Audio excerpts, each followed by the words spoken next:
আহ, আমরা গতকালকে যে ক্লাসটা করেছিলাম সেটা ছিল যে ভার্বের উপরে এপিসোড 1। আজকে করব এপিসোড 2। আমি গতদিন বলেছিলাম যে আমাদের ভার্ব থেকে আহ কি কি টাইপের প্রশ্ন আসে, অর্থাৎ একটা হলো বেসিক কনসেপ্ট থেকে আর একটা হলো অ্যাডভান্স কনসেপ্ট থেকে। আমরা কিন্তু গতদিন বেসিক কনসেপ্ট করেছিলাম, অ্যাডভান্স কনসেপ্ট দুইটা, একটা পজিটিভ ভার্ব করেছিলাম আর একটা হলো করেছিলাম যে কতগুলো ভার্ব আছে যার পরে ইনফিনিটিভ বসে। অর্থাৎ আমরা যে অনেক সময় বিভ্রান্ত হই যে এখানে কি ইনফিনিটিভ বসবে নাকি পার্টিসিপল বসবে নাকি জিরান্ড বসবে। সো এই টাইপের যে প্রবলেম গুলো আমরা কিন্তু একটা গত কালকে শেষ করেছি। সো আজকে যে ক্লাসটা হবে, আজকে দেখেন আপনারা একটু খাতা কলম নিবেন। একটু কষ্ট হবে আমি জানি, কিন্তু এই কষ্টটা আপনাকে করতেই হবে। একটু খাতা কলমে একটু লিখবেন, আমার নোটসে দেওয়া থাকবে। আমি নোটস শেয়ার করেছি, আপনারা সবাই পেয়েছেন জি, 3টা আমরা নোটস। ডাউনলোড করে নিছি। হ্যাঁ, ডাউনলোড করে পারলে প্রিন্ট করে নেবেন, প্রিন্ট করে পড়বেন। নোটসটা একটু পড়ে দেখেন, অনেক ইনফরমেটিভ। মানে ঠিক যতটুকু চাকরির পরীক্ষা অর্থাৎ বিসিএস সহ অন্যান্য বিসিএস ব্যাংক অন্যান্য যত এক্সাম আছে এই রিলেটেড যতগুলো টপিক আছে সবগুলোই কাভার করবে। মানে কোনো চাকরির পরীক্ষার প্রিপারেশনই আপনার ইনকমপ্লিট থাকবে না। বুঝতে পেরেছেন ব্যাপারটা? জি। তো তারপরেও ক্লাসের প্রয়োজনীয়তা আছে। তো ক্লাসে কিছু লিখবেন, এটা দরকার আছে। আপনার একটা খাতা রাখবেন, আমার ক্লাসের জন্য আলাদা খাতা রাখবেন। ঠিক আছে? আচ্ছা আসেন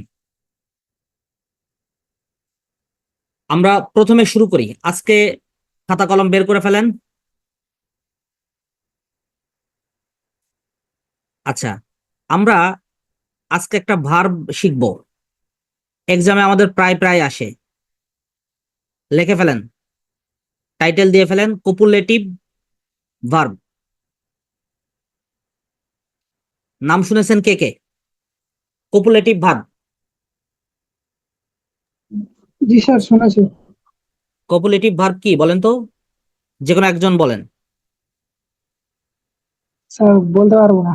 আচ্ছা, এই মনে নেই। কোপুলেটিভ ভার্বের আমরা আদর করে আরো একটা নামে ডাকি, সেটা কি জানেন? Linking verb. এবার সবাই চিনবেন, এবার সবার কাছে খুব ইজি হয়ে যাচ্ছে না? যে লিঙ্কিং ভার্বটা তো আমরা সবাই শুনেছি, হয়তো মনে নাই সেটা আলাদা কনটেক্সট, বাট লিঙ্কিং ভার্ব কিন্তু আমরা সবাই জানি। এবং লিঙ্কিং ভার্বের ঠিক অপর নামই হলো কোপুলেটিভ ভার্ব।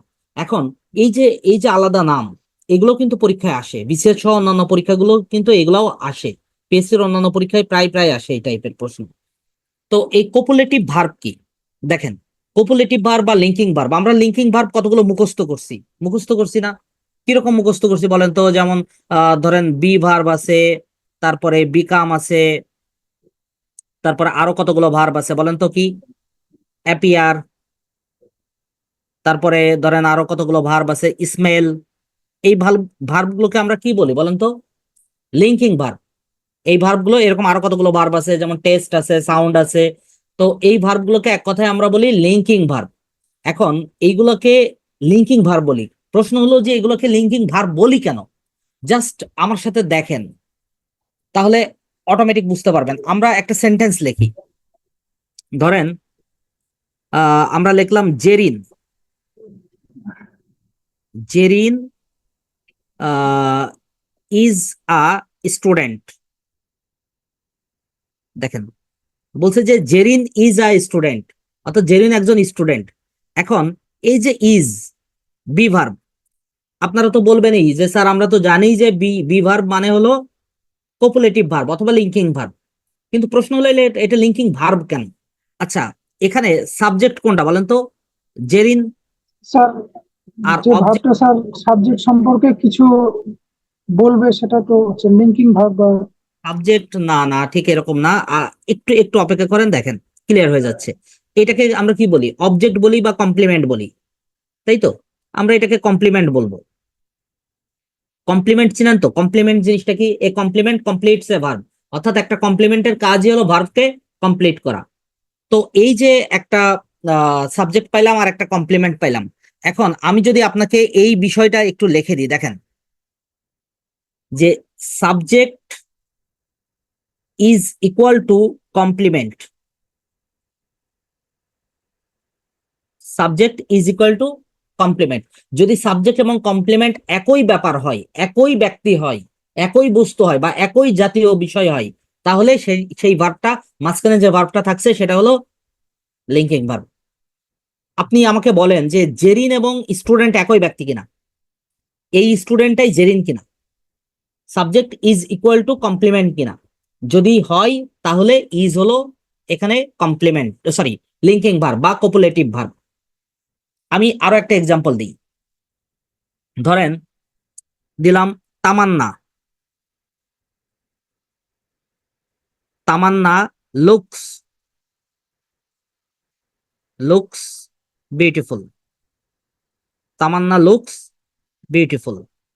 এখন প্রশ্ন হলো, এই যে তামান্না, এই তামান্না কি এখানে সাবজেক্ট, বিউটিফুলটা কি কমপ্লিমেন্ট। তো এই তামান্না এবং বিউটিফুল একই জিনিস বোঝাচ্ছে কিনা বলেন তো? মানে এই বিউটিফুলটা কি তামান্না কিনা? মানে এই সাবজেক্ট এবং কমপ্লিমেন্ট অংশে যেটা থাকবে সেটা একই ব্যক্তি হইতে পারে, একই বস্তু হইতে পারে, একই টাইপের হইতে পারে, অথবা ওই সাবজেক্টকে মানে ওই সাবজেক্টকেই বোঝাচ্ছে ওই কমপ্লিমেন্ট। অর্থাৎ কমপ্লিমেন্ট এবং সাবজেক্ট একই জিনিস, একই জায়গা থেকে আসছে। তো যদি এরকম হয় তার মানে মাঝখানে যে ভার্বটা আপনারা দেখছেন এই ভার্বটার নাম হলো লিঙ্কিং ভার্ব অথবা কোপুলেটিভ ভার্ব।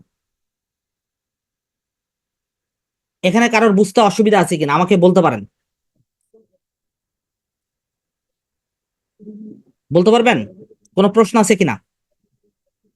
আচ্ছা, শোনেন, এখানে কিন্তু এই যে আমরা বললাম না যে বেসিক কনসেপ্ট পড়ছি, যদিও বেসিক কনসেপ্ট পড়ছি, বাট এখান থেকে কিন্তু প্রশ্ন আসবেই, এবং যেহেতু প্রশ্ন আসবে, প্রশ্ন কিন্তু ক্রিটিক্যাল আছে, কিছু প্রশ্ন কিন্তু ক্রিটিক্যাল হবে, যতই বেসিক প্রশ্ন হোক ইয়ে হোক, এখান থেকে ক্রিটিক্যাল প্রশ্ন হয়ই।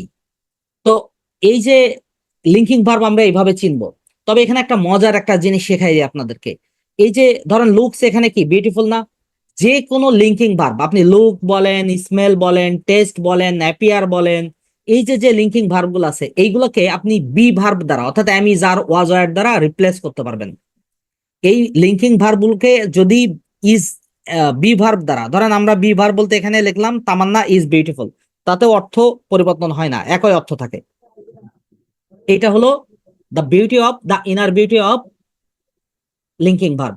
অর্থাৎ লিঙ্কিং ভার্বের যে সৌন্দর্য, সেই সৌন্দর্যটা হলো যে আপনি লিঙ্কিং ভার্বকে যদি বি ভার্ব দ্বারা রিপ্লেস করেন তাহলে অর্থ সেম থাকবে, অর্থের কোনো পরিবর্তন হবে না। ঠিক আছে? আচ্ছা, এখন আসেন আমরা লেখেন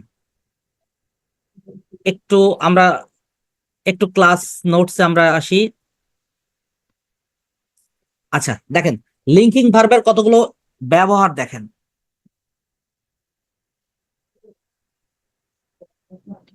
দেখেন লিঙ্কিং ভার্বটার আমরা কতগুলো ইউজেস দেখি। সাধারণত ভার্বকে মডিফাই করতে ভার্বের পরে অ্যাডভার্ব বসে, কিন্তু লিঙ্কিং ভার্বের পরে সবসময় অ্যাডজেটিভ বসে, সবসময়। এটা খুবই খুবই ইম্পর্টেন্ট একটা বিষয়, এটা মনে রাখবেন যে আমরা সাধারণত ভার্বের পরে মডিফাই করার জন্য কি বসাই, অ্যাডভার্ব বসাই, কিন্তু যদি লিঙ্কিং ভার্ব হয় তারপরে অ্যাডজেটিভ বসবে। দ্যাট মিন্স আমরা এইভাবে বলতে পারি লিঙ্কিং ভার্ব প্লাস অ্যাডজেটিভ। দেখেন আমি এখানে রুলস গুলো খুব সুন্দর করে লিখে দিয়েছি আপনাদের, পড়তে যাতে সুবিধা হয়, শর্টকাটে লিখে দিয়েছি যে লিঙ্কিং ভার্বের পরে কি বসবে, অ্যাডজেটিভ বসবে। তবে লিঙ্কিং ভার্বের পরে অ্যাডভার্ব বসতে পারে কখন, যে লিঙ্কিং ভার্বের পরে অ্যাডভার্ব বসবে তখনই যখন তারপরে অবশ্যই অ্যাডজেটিভ থাকবে। দ্যাট মিন্স ওই যে আমরা জানি যে অ্যাডজেটিভের পূর্বে কি বসে, অ্যাডভার্ব বসে। আবার আরেকটা বিষয় খুবই গুরুত্বপূর্ণ, 3 নাম্বারটা মনে রাখবেন, লিঙ্কিং ভার্বের পরে নাউন, প্রোনাউন অথবা কোনো প্রিপজিশন থাকলে, আমি আবার বলি নাউন, প্রোনাউন বা প্রিপজিশন থাকলে এর পরের অংশটুকু অ্যাডভার্ব হয়। এই 3টা বিষয়, লিঙ্কিং ভার্বের এই 3টা বেসিক স্ট্রাকচারটা মনে রাখবেন। আপনারা খাতায় নোট করে নেন, এইগুলো খাতায় নোট করে ফেলেন। আচ্ছা আমরা একটু দেখি, এখানে বলছে হি ওয়ার্কস কেয়ারফুল বা কেয়ারফুলি। এখানে দেখেন হি ওয়ার্কস কেয়ারফুল না কেয়ারফুলি হবে। আমরা তো জানি ওয়ার্কসটা কি বলেন তো, ভার্ব, আর ভার্বকে মডিফাই করলে কি হয় সেটা অ্যাডভার্ব। তার মানে এখানে কি হবে, কেয়ারফুলি। এখন দেখেন যদি বলি হি লুকস কেয়ারফুল না কেয়ারফুলি, বলেন তো? হি লুকস কি, লুক, লুকটা কি? আপনি একটু আগে পড়ছেন না যে লুক ভার্বটা হলো লিঙ্কিং ভার্ব, আর লিঙ্কিং ভার্বের পরে অ্যাডভার্ব বসে না, কি বসে? অ্যাডজেটিভ বসে। দ্যাট মিন্স কি হবে? কেয়ারফুল। এই দুইটা দেখেন careful। ছোট ছোট সেন্টেন্স, বাট আমরা এক্সামে আসলে ভুল করব, যে আমরা হি ওয়ার্কস কেয়ারফুলি যেমন দিচ্ছি হি লুকস কেয়ারফুলি দিয়ে দিব। আমরা মানে অবচেতন মনেই দেখবেন যে আমরা এই হি লুকস কেয়ারফুলি দিয়ে দিব। এই ভুলটা করবেন না। আচ্ছা, এখন আমরা এইটা দেখেন, এই সেন্টেন্সটা দেখেন, হি লুকস আফটার কেয়ারফুলি। এখানে আফটারটা কি বলেন তো? প্রিপজিশন। লুকস যদিও লিঙ্কিং ভার্ব, কিন্তু তারপরে কি আছে? নাউন, প্রোনাউন অথবা প্রিপজিশন, যে কোনো একটা থাকলে হবে। এখানে প্রিপজিশন আছে, সো যেহেতু প্রিপজিশন আছে এরপরে কি বসবে বলেন? এরপরে অ্যাডভার্ব বসবে। He looks after carefully, he looks after carefully. কারোর কোনো লিঙ্কিং ভার্ব নিয়ে প্রশ্ন আছে কিনা? আপনি এই লিঙ্কিং ভার্ব নিয়ে আমি যে কয়েকটা জিনিস দেখাইলাম এর বাইরে ইনশাল্লাহ প্রশ্ন আসবে না। মানে বিগত বছরের প্রশ্ন অ্যানালাইসিস করে এই রুলস গুলো আমি তৈরি করেছি। আচ্ছা, এখন আমরা ফ্রেজাল ভার্ব সম্পর্কে আসি। এগুলো জাস্ট একটু কনসেপ্ট নিবেন, কিচ্ছু না। এগুলোর জন্য নোটস লেখারও প্রয়োজন নাই, নোটসে দেয়া থাকবে, আর আপনি আমার কাছ থেকে বুঝে নেন তাহলে যথেষ্ট। আচ্ছা, প্রথমে বলি ফ্রেজাল ভার্ব কি। যে আপনাকে স্ট্রাকচারটা বুঝতে হবে, ফ্রেজাল ভার্বটার স্ট্রাকচারটা বুঝতে হবে। দেখেন, প্রথমে একটা ভার্ব থাকবে, প্রথমে ভার্ব থাকবে, তারপরে প্রিপজিশনও থাকতে পারে, অ্যাডভার্বও থাকতে পারে। ভার্বের পরে প্রিপজিশন কিংবা অ্যাডভার্ব যদি বসে এবং এই সেন্টেন্সে যদি তা একটা স্পেশাল কোনো মিনিং দেয়, অর্থাৎ বিশেষ ধরনের কোনো অর্থ দেয়, তাহলে ওইটাকে আমরা ফ্রেজাল ভার্ব বলি। আপনারা ওই যে গ্রুপ ভার্বস পড়ে আসছেন বিভিন্ন বই, 9, 10 ইন্টারমিডিয়েটে পড়ছেন না গ্রুপ ভার্বস? এই গ্রুপ ভার্বসটাই মূলত ফ্রেজাল ভার্ব। এমন কিছু দরকার নাই। যেমন ধরেন কাম রাউন্ড, কামটা কি বলেন তো? ভার্ব। আর রাউন্ড কি? রাউন্ড কি জানেন? এটা রাউন্ড হলো প্রিপজিশন। সো একটা ভার্বের পরে প্রিপজিশন কিংবা অ্যাডভার্ব বসলে ওইটাকে আমরা কি বলতে পারি? ফ্রেজাল ভার্ব বা গ্রুপ ভার্বস। দেখেন, কাম রাউন্ড মানে আমরা যদি আক্ষরিক অর্থে অনুবাদ করি তাহলে কাম মানে আসা, রাউন্ড মানে গোল বা চক্রাকার, এরকম তো অর্থ। তো এরকম না। কাম রাউন্ড মানে কি? সুস্থ হওয়া, আরেকদিন। আরোগ্য লাভ করা। তো এই স্পেশাল কোনো অর্থ দিচ্ছে, এইগুলো একটু মনে রাখবেন। আচ্ছা, পার্টিসিপল আমাদের জন্য ইম্পর্টেন্ট। পার্টিসিপলের অনেক খুঁটিনাটি বিষয় আছে, তো এই খুঁটিনাটি বিষয়টা আমরা একটু পড়বো। পার্টিসিপলের খুঁটিনাটি বিষয়টা আমরা একটু পড়ে নিব। আচ্ছা দেখেন, পার্টিসিপলে বলছে যে সকল ওয়ার্ড নাউন বা প্রোনাউনকে কোয়ালিফাই করে, নাউন বা প্রোনাউনকে কোয়ালিফাই করে ভার্ব এবং অ্যাডজেটিভের মতো, অ্যাডজেটিভ বা অ্যাডভার্বের মতো কাজ করে। সেক্ষেত্রে আমি একটু সহজ করে আপনাদেরকে বোঝাই। ধরেন আমরা একটা ভার্ব পেলাম, এই যে ভার্ব, এই ভার্ব হলো 3 রকম ইউজ হইতে পারে। একটা হলো ভার্বের সাথে, মানে ভার্বের বেস ফর্মের সাথে আপনি আইএনজি যুক্ত করে দিতে পারেন। আরেকটা হলো ভি3, অর্থাৎ ভি3 বলতে কোনটা বলেন তো? Verb in past participle form. আমি সংক্ষেপ লিখছি পাস্ট পার্টিসিপল ফর্ম, অর্থাৎ এটাকে আমরা বললে ভিপিপি, অর্থাৎ verb in past participle form. আরেকটা আপনারা বসাইতে পারেন হ্যাড প্লাস ভি3, হ্যাড প্লাস ভি3, এটাকে আপনি পারফেক্ট পার্টিসিপল বলতে পারেন। তো এই যে দেখেন, এই তিনটাই কিন্তু পার্টিসিপল হয়। এইটাকে আমরা কি বলি জানেন? এটাকে বলি প্রেজেন্ট পার্টিসিপল। কেউ যদি না জানেন লিখে নিতে পারেন, এটাকে বলি প্রেজেন্ট পার্টিসিপল।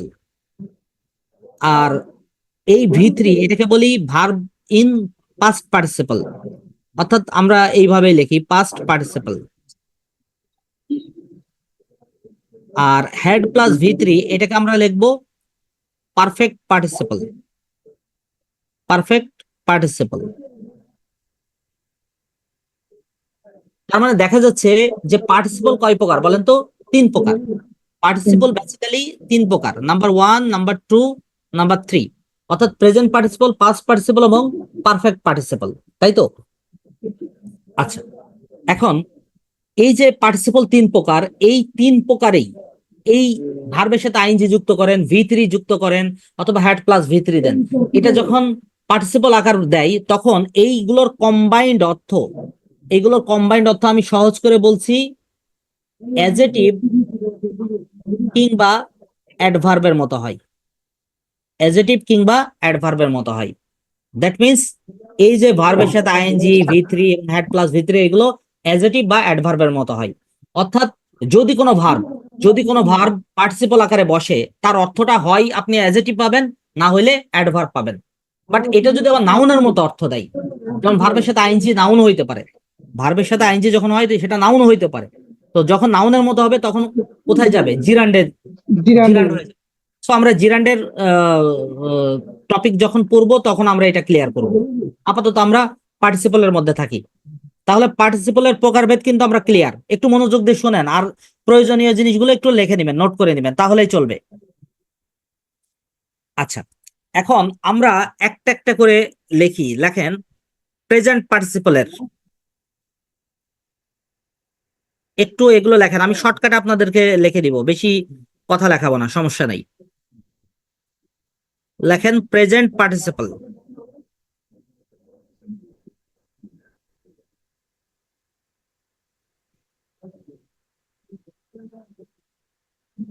আচ্ছা, এই যে প্রেজেন্ট পার্টিসিপল, দেখেন প্রেজেন্ট পার্টিসিপল হলো, একটু দেখেন,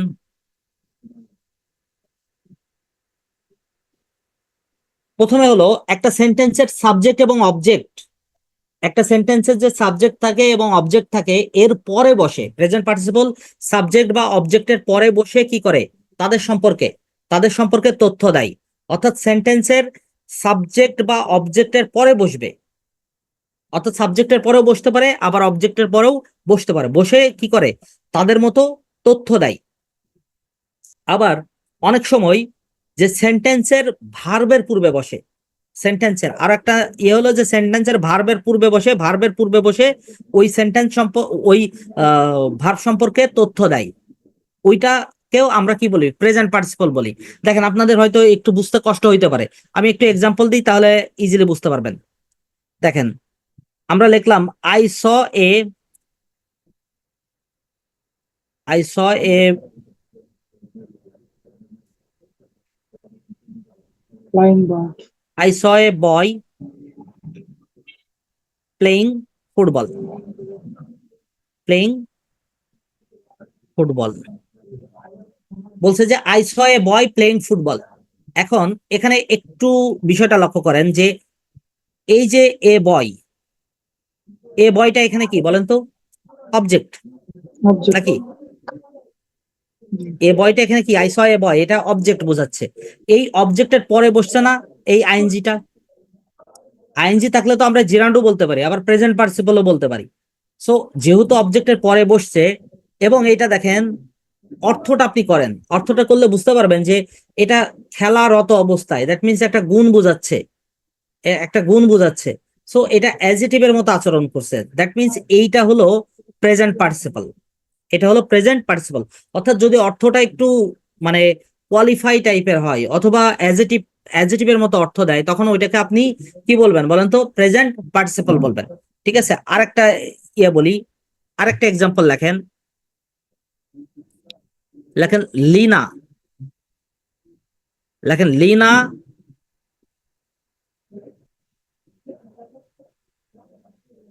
লেখেন লিনা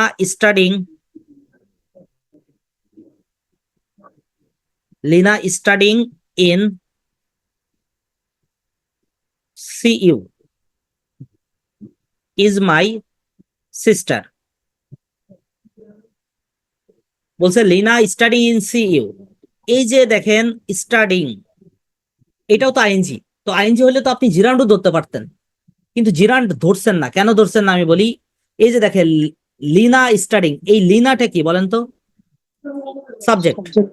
লিনা সাবজেক্ট, এই সাবজেক্টের পরে বসছে, আইএনজিটা সাবজেক্টের পরে বসছে। সাবজেক্টের পরে বসে দেখেন এই সাবজেক্ট সম্পর্কে একটা তথ্য দিচ্ছে যে লিনা এখনো কোথায়? চিটাগং ইউনিভার্সিটিতে কর্মরত অবস্থায়। ইজ মাই সিস্টার, সে হয় আমার বোন। সো এই যে এইভাবে বসছে, এটাকে আমরা কি বলতে পারি তাহলে? Present participle. এটা অ্যাডজেটিভের মতো কাজ করছে, সো এটাকে আমরা কি বলতে পারি? Present participle. ঠিক আছে, আচ্ছা আচ্ছা, আরেকটা আরেকটা স্পেশাল একটা নোট লেখেন আপনারা। আচ্ছা, এটা লেখা লাগবে না, নোটসে থাকবে, আপনারা জাস্ট শুনেন। যেমন আমরা ধরেন একটা এক্সাম্পল লিখি, I saw I saw some birds, I saw some birds flying in the sky. মনোযোগ দিয়ে শুনেন। ফ্লাইং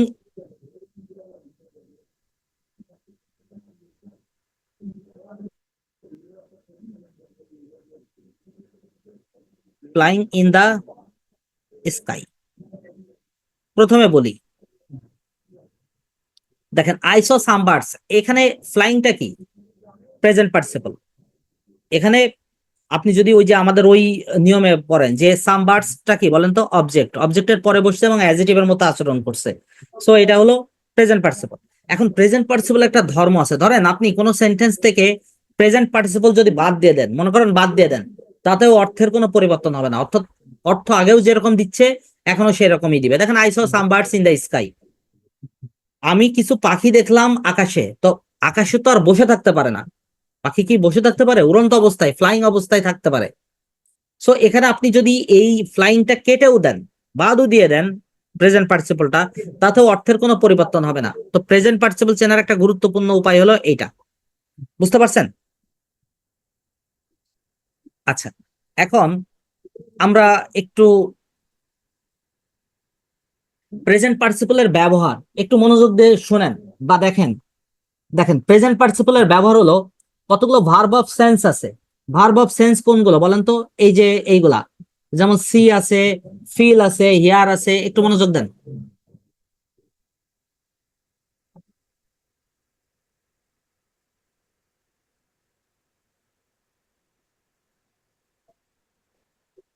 দেখেন, যেমন এই যে সি আছে, ফিল আছে, হেয়ার আছে, স্মেল আছে। অর্থাৎ এই যে কতগুলো যে ভার্ব আছে, এই ভার্ব গুলো কে বলা হয় ভার্ব অফ সেন্স। এই ভার্ব অফ সেন্স হইলে যে আমরা যদি এই ভার্ব গুলো বলি, এই ভার্ব গুলো যে অবজেক্ট থাকে, এই ভার্ব গুলোর অবজেক্টের পরে আমরা সবসময় কি বসাই? প্রেজেন্ট পার্টিসিপল বসাই। যেমন ধরেন আমরা এখানে এক্সাম্পল দেই, I saw him passing that shop. এখানে এটা কি? আই সর পরে হিমটা কি অবজেক্ট না? এরপরে দেখেন কি বসছে? Present participle. এখানে স বা সি, এটা কি? ভার্ব অফ সেন্স, ইন্দ্রিয়জাত যে ভার্ব। ঠিক আছে? তারপরে ধরেন আমরা যদি এই এক্সাম্পলটা দেখি, I smelled the curry burning. I smelled the curry, এই দা কারিটা এখানে কি? অবজেক্ট। আর স্মেলটা কি বলেন তো? Verb of sense. এবং এরপরে কি বসছে বলেন তো? প্রেজেন্ট পার্টিসিপল বসছে। আচ্ছা, এইটা আমাদের একটু খুব গুরুত্বপূর্ণ, একটু ভালো করে দেখে নেন। বলছে কাম এবং গো, এই দুটো ভার্বের পরে যদি কোনো সেন্টেন্সে কাম এবং গো থাকে, এই দুটো ভার্ব, এই ভার্ব দুটোর পরে শারীরিক কাজ বোঝায়, এরপরে ভার্বের প্রেজেন্ট পার্টিসিপল হয়। অর্থাৎ কাম এবং গো দুটোর পরে যদি আপনি শারীরিক কোনো কাজ বোঝান, যেমন we will go riding, example দেখেন, উই উইল গো রাইডিং। তো রাইডিংটা কি? কাজ না? শারীরিক কাজ বোঝাচ্ছে না? তো যেহেতু শারীরিক কাজ, তার মানে অবশ্যই ওইটা কি করতে হবে আপনাকে? প্রেজেন্ট পার্টিসিপল করতে হবে। হি কেম জাম্পিং, হি কেম জাম্পিং, এখানে জাম্পিংটা কি? শারীরিক একটা পরিশ্রমের ব্যাপার না? লাফিয়ে লাফিয়ে। সো এক্ষেত্রে আমরা কি বসাবো? প্রেজেন্ট পার্টিসিপল বসাবো। We will go something swimming. দেখেন এই যে উই উইল গো সুইমিং, গোর পরে কিন্তু আমরা সাধারণত ইনফিনিটিভও বসাই কিছু কিছু ক্ষেত্রে। তো এখানে কি বোঝাচ্ছে? উইল গো সুইমিং মানে কি? সুইমিং করলে কি শারীরিক কসরত হচ্ছে না? তো যেহেতু শারীরিক পরিশ্রম বোঝাচ্ছে, তার মানে এটা কি হবে? আইএনজি হবে। এবার দেখেন দে উইল গো বাইকিং, বাইকিংটাও কি? আপনাকে শারীরিকভাবে পরিশ্রম করে বাইকটা চালাইতে হচ্ছে। দ্যাট মিনস এই শারীরিক পরিশ্রম বুঝাইলেই আপনি কি বসাবেন? ভার্বের প্রেজেন্ট পার্টিসিপল বসাবেন। বুঝতে পারছেন বিষয়টা? আচ্ছা, এই যে পাস্ট পার্টিসিপল, এগুলো দেখেন খুব সহজ, এখানে এত বেশি কিছু আপনার পড়ার দরকার নাই। এত কিছু পাস্ট পার্টিসিপল এক কথা মনে রাখবেন, এই যে আমরা যে বিভিন্ন ক্ষেত্রে কোন ভার্বের, দেখেন মনোযোগ দেন, কোন ভার্বের ভি3 অর্থাৎ ভার্বের পাস্ট পার্টিসিপল ফর্ম এই যে বসাই, এই জিনিসটাই মূলত পাস্ট পার্টিসিপল ফর্ম। এবং এইটাও কিন্তু অ্যাডজেক্টিভের মতো আচরণ করে। আমরা এক্সাম্পল দেখি, এখানে স্ট্রাকচার দেখার দরকার নাই। দেখেন আই স রোড ব্লকেড, একটু মনোযোগ দেন, এই যে ব্লকড, ঠিক আছে, I saw road blocked by mobs, I saw road blocked by, ঠিক আছে, মবস। এই যে ব্লকড, এটা কি? V3, এটা হলো V3। তারপরে বলি ড্রিভেন বাই ম্যাডনেস, এই যে ড্রিভেন বা ড্রাইভেন, এটা কি? ভার্ব 3, অর্থাৎ পাস্ট পার্টিসিপল ফর্মে বসছে। তারপরে দেখেন the man work in Bangladesh railway is my father, এখানে ওয়ার্কটা কি আকারে বসছে বলেন তো? V3 আকারে, ভার্বের পাস্ট পার্টিসিপল ফর্ম আকারে, এবং এটা কিন্তু অ্যাডজেক্টিভের মতো আচরণ করে, দ্যাট মিনস অ্যাডজেক্টিভই। সো এটাও কিন্তু পাস্ট পার্টিসিপল ফর্ম, অর্থাৎ প্রেজেন্ট পার্টিসিপলটার আমাদের কর্মপরিধিটা একটু বড়। পাস্ট পার্টিসিপলটা এই যে এই কনসেপ্ট গুলো পড়লেই আপনি বুঝতে পারবেন। পারফেক্ট পার্টিসিপলটা কি? ঠিক আছে, পারফেক্ট পার্টিসিপল অনেক সময় আমরা যে যে কোনো ক্ষেত্রে আমরা আহ দেখা যাচ্ছে আমাদের আহ কোনো প্যাসিভ মুডের ক্ষেত্রে বা প্যাসিভ ভয়েসের ক্ষেত্রে আমরা এই দেখবেন যে পারফেক্ট যে পার্টিসিপল আছে এটা ইউজ করি। অর্থাৎ আমরা অনেক সময় সেন্টেন্সের শুরুতেই ধরেন এরকম বসাই যে হ্যাড এর পরে V3, হ্যাড এর পরে V3, কিংবা হ্যাভিং, যদি হ্যাভিং থাকে হ্যাভিং এর পরে কি বসবে? V3, এরকম কিন্তু বসাই। তো এইটাই মূলত হলো, এই স্ট্রাকচারটাই মূলত পারফেক্ট পার্টিসিপল। আমরা একটু এক্সাম্পল দেখি। Having closed the door, he left the house, বলছে যে having closed the door he left the house. তার মানে এই যে দেখেন হ্যাভিং আছে, হ্যাভিং এর পরে এই ক্লোজড, এটা কি আছে বলেন তো? V3, হ্যাভিং এর পরে V3 আছে। তো যদি এরকম ফরম্যাট থাকে তাহলে ওইটাকে আমরা কি বলবো? Past participle form. কি বলবো? Past participle form. ঠিক আছে, এই হলো মূলত পার্টিসিপল। এতটুকু পড়লেই হবে, আরো চাইলে আপনি আরো অনেক পড়তে পারবেন, বাট কম্পিটিটিভ এক্সামসে যা যতটুকু আসে আমি ঠিক ততটুকু আপনাকে ভালো করে বোঝানোর চেষ্টা করলাম। কারোর কি পার্টিসিপলের উপর কোনো প্রশ্ন আছে কিনা? যদি প্রশ্ন থাকে তাহলে করতে পারেন, কারোর যদি জানার ইচ্ছা থাকে আরো অনেক, তাহলে প্রশ্ন করতে পারেন। আর যদি মনে করেন যে স্যার চাকরি বিসিএস সহ অন্যান্য যত পরীক্ষা আছে সবগুলো কভার করব এই টপিকটা, তাহলে যতটুকু পড়াইলাম ইনশাল্লাহ এতটুকু পড়লেই হবে। মানে এইটুকের মধ্যেই মূলত সবকিছুই কভার করে ফেলছি। আচ্ছা, ইনফিনিটিভের ব্যাপার আসি। আমরা সবাই ইনফিনিটিভ চিনি, চিনি না? ইনফিনিটিভ কিন্তু আমরা সবাই চিনি। অর্থাৎ ইনফিনিটিভের গঠনটা কিরকম? অর্থাৎ জিরান্ড যেমন ভার্বের সাথে আইএনজি, ইনফিনিটিভ কি বলেন তো? টুর পরে ভার্বের বেস ফর্ম, টুর পরে ভার্বের বেস ফর্ম, এইটাই মূলত ইনফিনিটিভ।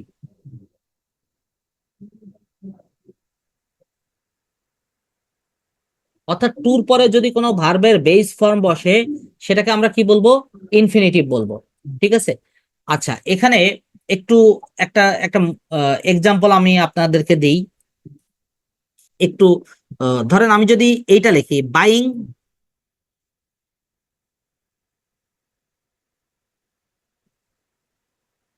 বাইং মোটরসাইকেলস, বাইং মোটরসাইকেলস,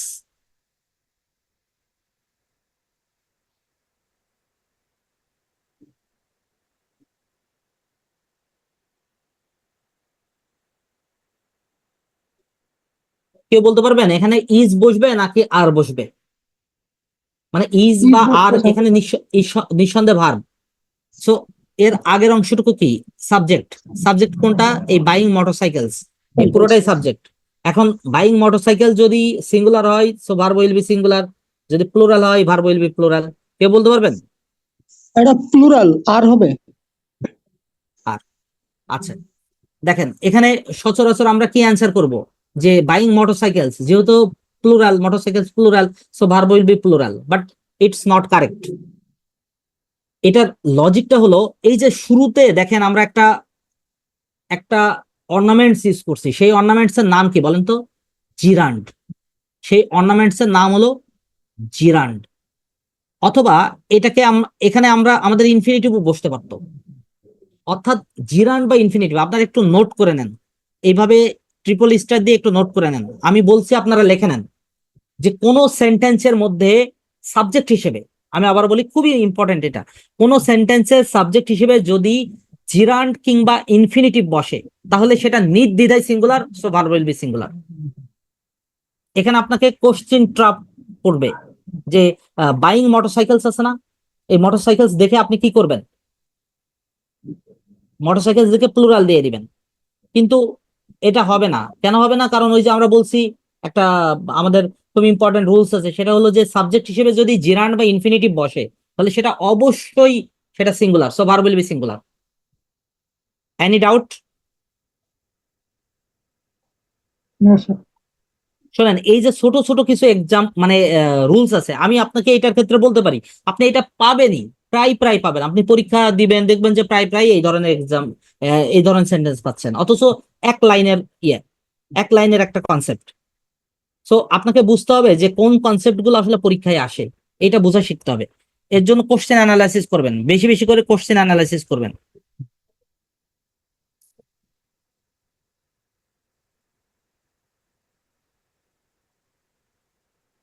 আচ্ছা,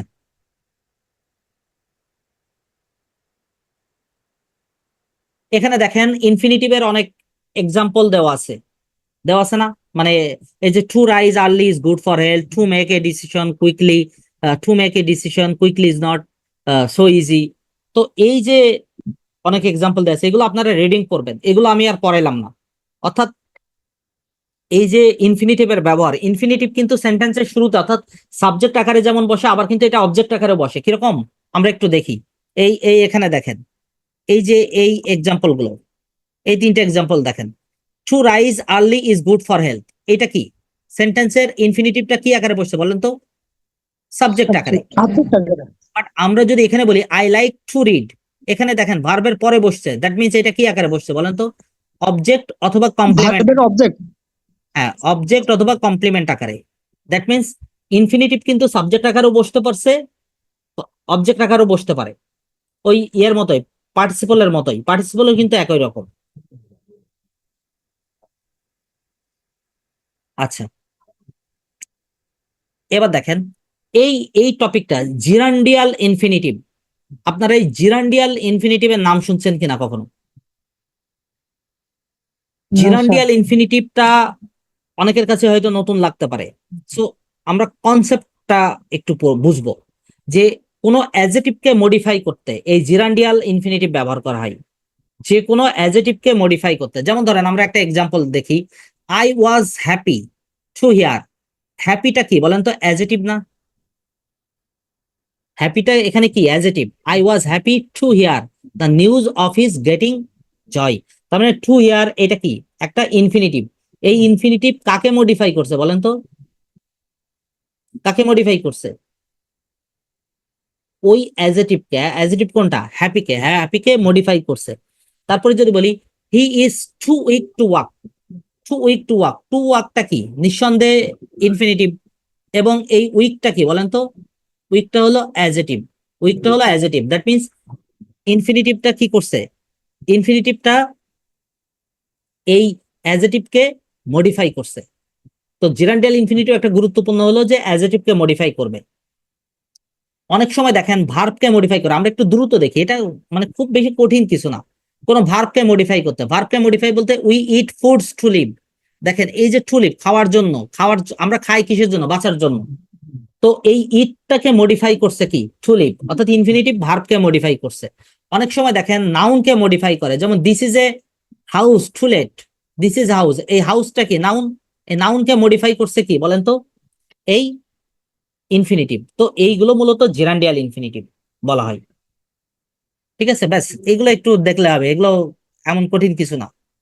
এখানে ইউজ অফ ইনফিনিটিভ আমরা যা যা বললাম এইগুলাই আসলে ইউজেস। সো আপনাকে এটা আলাদা করে পড়ার দরকার নাই।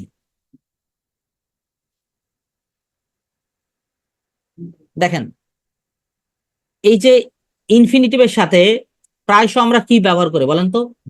টু ব্যবহার করি, প্রায় টু ব্যবহার করি। এইটা কিন্তু আপনাকে খুব ইম্পর্টেন্ট। এই যে এই লাইনটা 3 স্টার দিয়ে রাখলাম আমি। দেখেন ইনফিনিটিভের সঙ্গে প্রায় টু ব্যবহৃত হয়, কিন্তু bid, let, make, need, dare, see, hear এই ভার্বগুলোর ইনফিনিটিভ করতে হলে টু ব্যবহৃত হয় না, অর্থাৎ এখানে আপনি টু দিতে পারবেন না। যেমন এক্সাম্পল বলি, আই বেড হিম গো, এখানে হওয়া উচিত ছিল টু গো, কিন্তু হচ্ছে না। লেট হিম টু সিট হওয়া উচিত ছিল, লেট হিম টু সিট হওয়া উচিত ছিল, কিন্তু এটা হচ্ছে না। ওই যে বললাম না যে এই কতগুলো ভার্ব আছে, এই ভার্ব গুলোর পরে আপনি ইনফিনিটিভ করতে গেলে টু ব্যবহার করতে পারবেন না। This is called bare infinitive. Bare বুঝেন তো, বেয়ারলি, রেয়ারলি, হার্ডলি, বুঝেন তো, না বোধক, নেগেশন বোঝাই। সো এখানে বোঝাচ্ছে যে কিছু কিছু ভার্বের পরে আমরা কি বসাবো না, টু বসাবো না।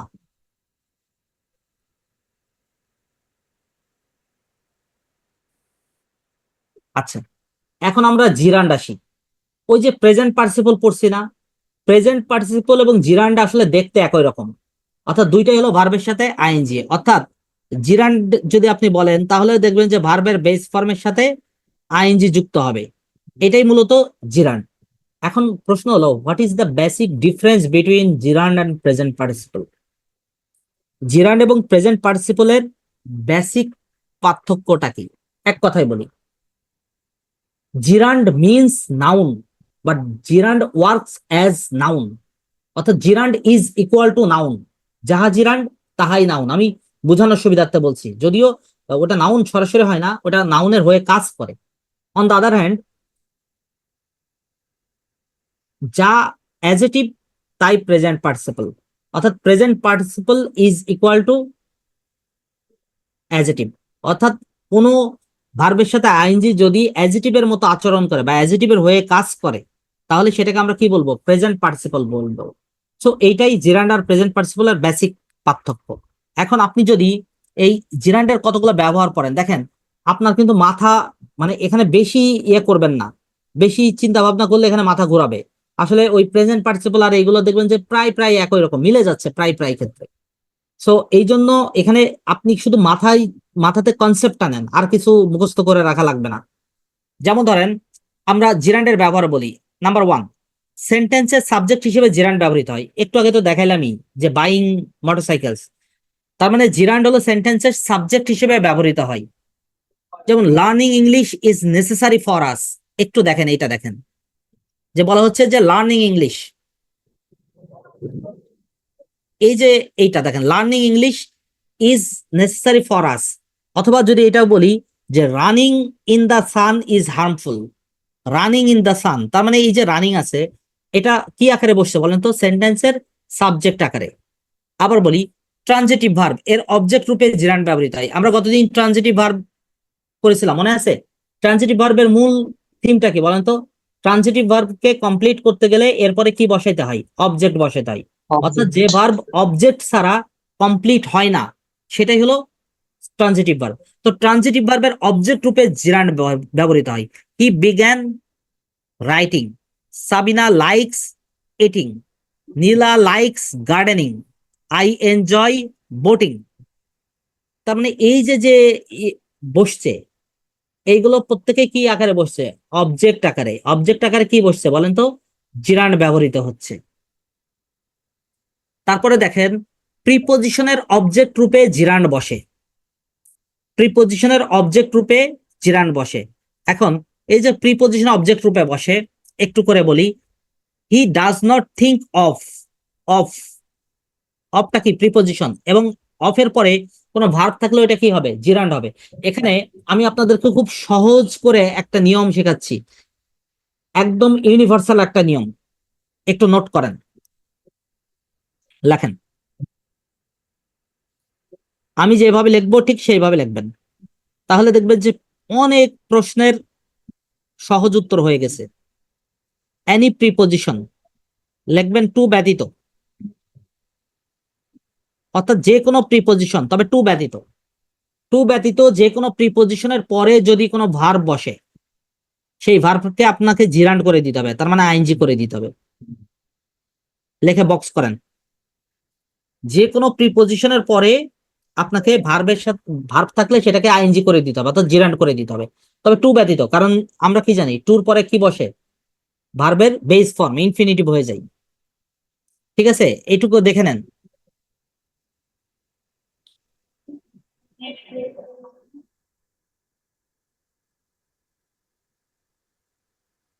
আচ্ছা,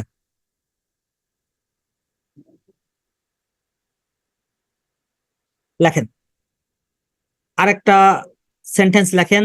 যদি বলি দেখেন he has taken a dish of, লেখেন he has taken a dish of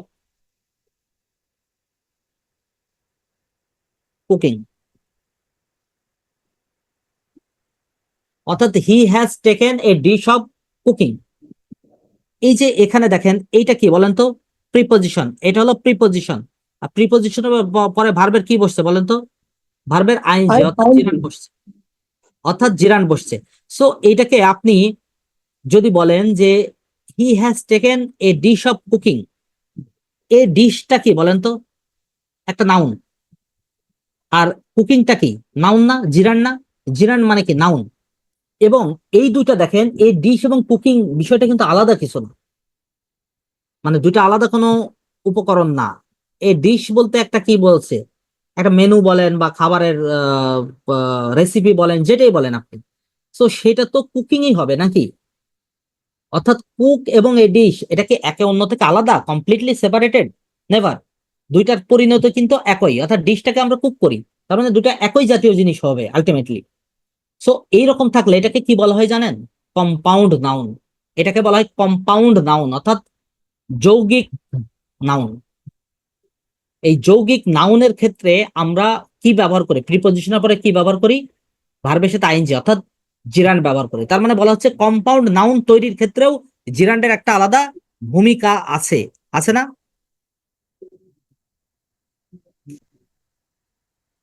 আচ্ছা,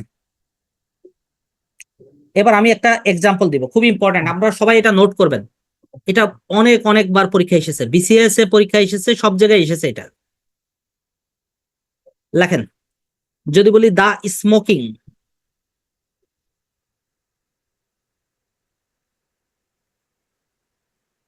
দেখেন দা স্মোকিং অফ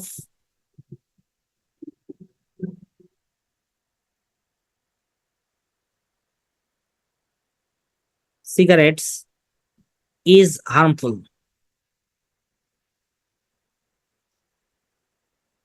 এই যে নিচে আমি আন্ডারলাইন করছি,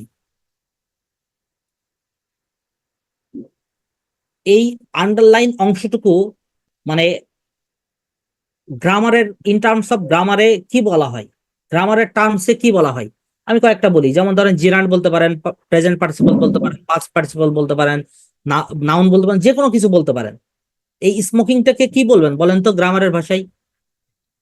দা স্মোকিং জিরান। Of cigarettes. বুঝি নাই? জিরান্ড। জিরান, কেন জিরান বলবেন বলেন? আর্টিকেল আসছে সামনে, তারপরে হচ্ছে ভার্ব প্লাস আইএনজি আসছে। আচ্ছা ঠিক আছে, ওকে ফাইন, আপনি বলছেন, চেষ্টা করছেন, খুবই ভালো। আহ, আপনার কিছুটা হয়তো কনসেপ্ট আছে, মনে নাই। আচ্ছা আমি ক্লিয়ার করে এটা দিচ্ছি। হচ্ছে ভার্বাল নাউন হবে। বলেন বলেন। বলছি এটা ভার্বাল নাউন হয়। ভার্বাল নাউন, আচ্ছা ঠিক আছে, ভার্বাল নাউন। তো ভার্বাল নাউন কেন হইলো আমরা একটু দেখি। যদি কোনো সেন্টেন্সের প্যাটার্ন এরকম হয়, দি প্লাস, একটু মনোযোগ দেন, দি প্লাস ভার্বের সাথে আইএনজি অর্থাৎ জিরান্ড, দি প্লাস ভার্বের সাথে আইএনজি, তারপরে প্রিপজিশন, বিশেষ করে অফ। অফ বলতে এখানে প্রিপজিশন বসে, তবে ম্যাক্সিমাম ক্ষেত্রে অফই বসবে। এবং এরপরে যদি নাউন বসে, তাহলে এই এইরকম যদি প্যাটার্ন লিখে ফেলেন, আমি যেভাবে লিখছি ঠিক সেইভাবে লেখেন, এরকম যদি হয়, তাহলে এটাকে আমরা কি বলবো? Verbal noun. খাতায় লিখে ফেলবেন, ভার্বাল নাউন। তার মানে দি প্লাস ভার্বের সাথে আইএনজি, তারপরে অফ, তারপরে যদি নাউন বসে, তাহলে ওইটাকে আমরা ভার্বাল নাউন বলবো। ঠিক আছে, একদম ভার্বাল নাউন, একদম ক্লিয়ার হয়ে গেল আমার মনে হয়, যে এখানে কোনো আহ, আপনাদের ডাউটস থাকার কোনো কারণ নাই। এর মাঝে কারোর কোনো প্রশ্ন থাকলে একটু করেন তো আমাকে।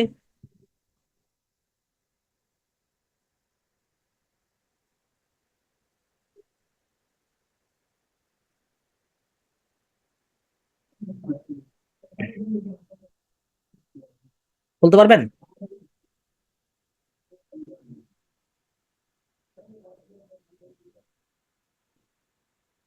আচ্ছা, এখন আমরা এতক্ষণ একটু বেসিক কনসেপ্ট গুলো দেখলাম। এখন আমরা একটা আইটেম করব, অ্যাডভান্স লেভেল তো বটেই, এবং পরীক্ষায়ও প্রায় প্রায় আসে। এবং সব থেকে আমার ধারণা যে এই টাইপের প্রশ্ন আসলে আমাদের শতকরা 99% স্টুডেন্ট ভুল অ্যান্সার করে। বেশিরভাগ ক্ষেত্রে এটা ভুল আনসার হয়। আমরা একটা করে খাতায় লিখি, ঠিক আছে? খাতায় লিখি, আপনারা, আমি বলবো, আপনারা ইয়ে দিবেন, উত্তর দিবেন। প্রথমে লেখেন, আগেই অ্যান্সার দেওয়ার দরকার নাই, আগে লেখেন। এবং গুগল টুগল করার দরকার নাই, ঠিক আছে? কারণ আমি ম্যাক্সিমাম ক্ষেত্রে প্রিভিয়াস ইয়ার কোশ্চেন নিয়ে আপনাদেরকে দেখাই, তো মানে রিয়েল কোশ্চেন নিয়ে দেখাই যে প্রশ্নগুলো আসলে কিরকম হয়। তো সেক্ষেত্রে অ্যান্সার চলে আসবে, আপনারা বলে ফেলবেন। তো এটা করলে শিখতে পারবেন না অ্যাটলিস্ট। লেখেন, it is necessary,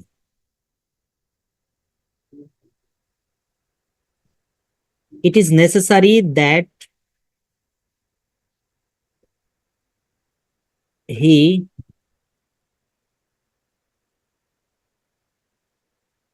the book, he dash the book। Option A তে আসেন।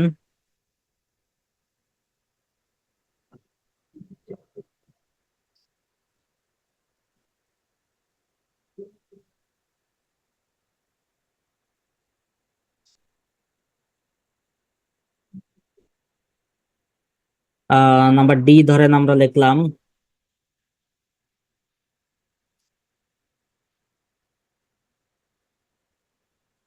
কেউ আনসার করতে পারবেন? স্যার এটা এ হবে, ফাইন্ড। এ হবে, আচ্ছা গুড। আর কেউ? আচ্ছা, এই এক্সাম্পলটা আমরা স্কিপ করলাম, আমি উত্তর এখনই দিব না, আমি উত্তর দিতে চাই না আপনাদেরকে। আচ্ছা, আমরা আরো একটা এক্সাম্পল লিখবো। লেখেন, সবাই খাতায় লিখছেন? শোনেন, আমি আবারও বলি যে এই যে লিখতে বলছি, আমরা যখন বলবো যে লিখবেন, তখন লিখবেন আসলে। এটা বুঝবেন যে প্রিপারেশন নিতে নিতে একটা পর্যায়ে দেখবেন যে একই পড়া কতবার পড়তে হচ্ছে, আপনি ভুলে যাবেন। তো লেখলে হয় কি, আমি কিন্তু সেটাই আপনাকে লেখাবো যেটা আমি মনে করবো ইম্পর্টেন্ট, এবং ওইটা বারবার পরীক্ষা আসবে, সেটাই বারবার আপনাকে লেখাবো, নোট করাই দিব আপনাকে। আপনার তো আমি লেকচার নোট দিচ্ছি, আপনার বই আছে, অ্যাভেলেবেল বই আছে, যে কোনো একটা বই পড়লেই হয়। কিন্তু তারপরেও ক্লাস এবং তার সাথে ক্লাস নোটটা কেন জরুরি? পরীক্ষার আগের রাত্রে আপনি জাস্ট ইমাজিন করেন কয়টা সাবজেক্ট পড়বেন। ধরেন ইংরেজিরই কতটুকু পড়বেন, আপনি সব পড়তে পারবেন? রিভিশন দিতে পারবেন? পারবেন না। সো আপনার নোটটাই হ্যান্ড নোট হয়ে যাবে।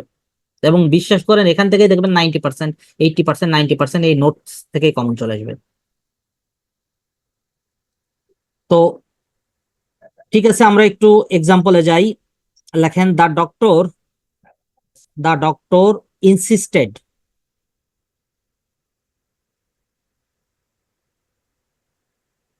that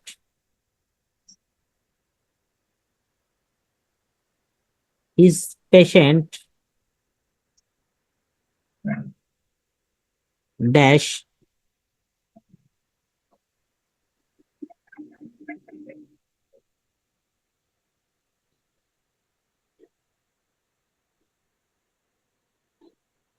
five months। অর্থাৎ the doctor insisted that his patient dash it easy for 5 months। So option one, ধরেন আমরা took, option B should take, number C takes, number D had taken, number E none। Anyone? That had ABCD taken কি বলেন? বুঝি নাই। D, D number, D number, had D number, আচ্ছা, ওকে। আর কেউ? takes জি জি, ABCD বলেন। takes C। C number, আচ্ছা good. আচ্ছা, এখন বলি, আমি কিন্তু প্রথমে বলেছি যে এটা অ্যাডভান্স টপিক, এবং এটা কিন্তু পরীক্ষায় সবসময় আসবে, এবং 99% স্টুডেন্ট ভুল করবে। আনফরচুনেটলি আপনারাও সবাই ভুল করছেন, সবাই। আর এটা শুড টেক হবে। আচ্ছা, দেখেন একটা কোশ্চেন যখন আপনি সলিউশন করবেন তখন আপনার আহ সম্ভবত বিজ্ঞানী ক্যাভেন্ডিশ বলেছিলেন, বিজ্ঞানী ক্যাভেন্ডিশই তো, imagination is better than knowledge. তো ইমাজিনেশন হলো নলেজ থেকে গুরুত্বপূর্ণ। তো ইমাজিনেশন মানে কি? কল্পনা শক্তি। আসলে কল্পনা শক্তি না, ইমাজিনেশন বলতে এখানে স্যার এটা এসে আইনস্টাইন বলেছিলেন। আইনস্টাইন বলেছিলেন না? আচ্ছা, তো আইনস্টাইন বা ক্যাভেন্ডিশ, যাই হোক আইনস্টাইনই ধরলাম। তো এইটা মানে কি জানেন, যে আপনি যে আপনার নলেজ, আপনি যেটা পড়বেন, যেটা পড়তেছেন, এই পড়তে পড়তে দেখবেন যে পড়াশোনা করার হলো যে একদম মানে সার সংক্ষেপ, অর্থাৎ যে কনসাইজ পার্টটা, এইটার ভিতরে আপনার এইটাতে আপনার ইমাজিনেশন তৈরি করবে। অর্থাৎ ওইটা থাকলে আপনি যত বেশি পড়াশোনা করবেন, যত বেশি ঘাটাঘাটি করবেন, অ্যানালাইসিস করবেন, আপনার ভিতরে অবচেতন মনেই, সাবকনশিয়াস মাইন্ডে আপনার একটা কি বলে উপলব্ধি, কনসেপ্ট তৈরি হবে। এই কনসেপ্ট দিয়ে আপনি অনেক কিছু আনসার করে চলে আসতে পারবেন। সো ওই কনসেপ্টের ভিতরে আপনাকে একটা জিনিস হলো, কমন একটা জিনিস, যে দেখেন যে এখানে হিজ পেশেন্ট, হিজ পেশেন্টটা কি বলেন তো? Third person singular number, so ভার্বের সাথে এস কিংবা ইয়েস হইতেই পারে। আচ্ছা, এখানে ইট ইজ নেসেসারি দ্যাট হির পরে তো কি হবে বলেন তো? হির পরে তো থার্ড পার্সন সিঙ্গুলার হইতেই পারে নাকি? আবার অর্থ করলে দেখবেন যে শুড ফাইন্ড হচ্ছে, অনেকে ফাউন্ডও দিতে পারে, এরকম বিভিন্ন রকম সমস্যা হয়। তো প্রশ্ন হলো এরকম হয় কেন? এটা হয় কেন? এটা হওয়ার কারণ হলো এটা একটা বিশেষ এক ধরনের গ্রামার। সেই গ্রামারের নাম হলো, একটু লেখেন, নোট করবেন সবাই, সাবজাংটিভ ভার্ব। এটার নাম হলো সাবজাংটিভ ভার্ব। নাম শুনেছেন কে কে বলেন তো? শোনেন, আপনাদেরকে কিন্তু আমি ইনসাল্ট করার জন্য এগুলো বলি না, যে নাম শুনেছেন কে কে, এটা মানে অন্যভাবে নিবেন না কেউ। আমি জানতে চাই যে আসলে শুনেছেন কিনা এর আগে। আগেও শুনেছি, একবার পড়ছিলাম। সাবজাংটিভ ভার্ব, এই যে সাবজাংটিভ ভার্ব, এই সাবজাংটিভ ভার্বটার একটা বেসিক প্যাটার্ন আছে। আপনি যদি এই সাবজাংটিভ ভার্বের এই বেসিক প্যাটার্নটা বুঝেন, তাহলে দেখবেন যে সাবজাংটিভ ভার্ব আপনার জন্য ইজি হয়ে গেছে। তো প্রথমে কিরকম আসে দেখেন, একটু করে বলি। প্রথমে একটা সাবজেক্ট বসে, খুব মজার একটা জিনিস, আপনি যদি এটা পারেন, বললাম তো 99% স্টুডেন্ট পারবে না, দ্যাট মিনস আপনি পারা মানে কিন্তু আপনি 1% স্টুডেন্টের মধ্যে থাকছেন। ঠিক আছে? এই এই এই টাইপের প্রশ্নগুলো আপনাকে অন্যদের পার্থক্য গড়ে দিবে, প্রিলিমিনারিতে বলেন বা রিটেনে বলেন, কারণ রিটেনও তো এই প্যাটার্ন।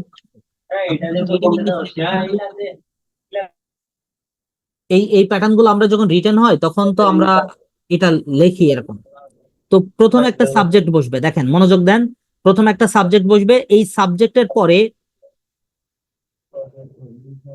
দেখেন ভার্ব বসতে পারে, নির্দিষ্ট ভার্ব। কোন ভার্ব?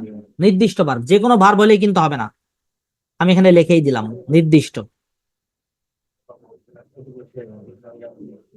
আবার অ্যাজেটিভ বসতে পারে, অ্যাজেটিভ বসতে পারে। এবং এই অ্যাজেটিভ গুলো কিন্তু নির্দিষ্ট, যে কোনো অ্যাজেটিভ না, নির্দিষ্ট। তবে একটা বিষয় আছে, অ্যাজেটিভ যদি বসে তাহলে এর আগে কি বসবে? বি ভার্ব বসবে। কারণ অ্যাজেটিভ তো আর এমনি এমনি বসতে পারে না, পারে? বি ভার্ব বসবে। অ্যাজেটিভ বসলে তার আগে কি বসবে? Be verb. এবং এরপর অবশ্যই দ্যাট থাকতে হবে। প্যাটার্নটা হবে কি, প্রথমে একটা সাবজেক্ট, এরপরে ভার্ব, নির্দিষ্ট ভার্বও বসতে পারে, নির্দিষ্ট অ্যাজেটিভও বসতে পারে, যে কোনো একটা। তারপরে কি বসবে? দ্যাট বসবে। এবং দ্যাটের পরে আবারও একটা সাবজেক্ট বসবে, দ্যাটের পরে আবার একটা সাবজেক্ট। দ্যাট মিনস প্রথম সাবজেক্টকে আপনি সাবজেক্ট 1 নাম দেন, দ্বিতীয় সাবজেক্টের নাম কি দিবেন? সাবজেক্ট 2 দিবেন, তাই তো? এবং এই সাবজেক্ট 2 এর পরে আরো একটা ভার্ব থাকবে। প্যাটার্নটা হবে এই সাবজেক্ট 2 এর পরে আরো একটা ভার্ব বসবে। যদি এরকম প্যাটার্ন থাকে তাহলে সেটাকে আপনি সাবজেক্টের ভার্ব বলতে পারবেন, আদারওয়াইজ না। তো আমরা দেখবো, আমরা যে উপরে দুইটা এক্সাম্পল দিয়েছি, এই দুইটা এক্সাম্পল এই প্যাটার্নটা ফলো করে কিনা। আমার সাথে সবাই বলবেন। প্রথমটা দেখেন, ইট ইজ নেসেসারি। নেসেসারি কি বলেন তো? প্রয়োজনীয় ভার্ব। অ্যাজেটিভ। এবং অ্যাজেটিভ যেহেতু বসছে তার আগে একটা বি ভার্ব বসছে, দেখছেন? হ্যাঁ নেসেসারি অ্যাডজেটিভ, এবং তারপরে দেখেন দ্যাট বসছে প্যাটার্ন অনুসারে, এবং তারপরে বসছে। দেখেন আরো একটা সাবজেক্ট বসছে কিনা, এবং তারপরে একটা গ্যাপ আছে, সেই গ্যাপে কি বসছে? ভার্বই বসছে না? সেই গ্যাপে কি বসছে? ভার্বই তো বসছে নাকি? আপনি যাই বসাবেন ভার্বই তো বসাবেন। তার মানে এইটা কিসের রুলস ফলো করছে? সাবজাংটিভের রুলস ফলো করছে কিনা আমাকে এটা বলেন। সাবজাংটিভের বেসিক প্যাটার্ন ফলো করছে কিনা? করছে। তাহলে আমরা সেকেন্ড অপশনটা দেখি, দা ডক্টর ইনসিস্টেড। এখন এখানে ভার্ব বলতে নির্দিষ্ট ভার্ব, আপনি বলতে পারেন স্যার এই ইনসিস্টেড কি ওই নির্দিষ্ট ভার্ব কিনা। আমি আপাতত আপনাদেরকে বলছি, অ্যাসিওর করছি যে হ্যাঁ ওই ভার্বই। ওই যে নির্দিষ্ট কতগুলো ভার্ব আছে, ধরেন 10-12টা ভার্ব আছে, খুব বেশি না, 10-12টা ভার্ব আছে। এই 10-12টা ভার্বের ভিতরে ইনসিস্টেড একটা ভার্ব, এবং তারপরে কি আছে দেখেন তো, দ্যাট আছে, এবং তারপরে কি আছে? সাবজেক্ট আছে। দ্যাটের পরে কি আছে? সাবজেক্ট আছে, এবং এই সাবজেক্টের পরে আবার কি আছে? ভার্ব আছে। এই সাবজেক্টের পরে আবারও কি আছে? ভার্ব আছে। যদি এরকম প্যাটার্ন থাকে তাহলে সেটাকে আমরা কি বলবো বলেন?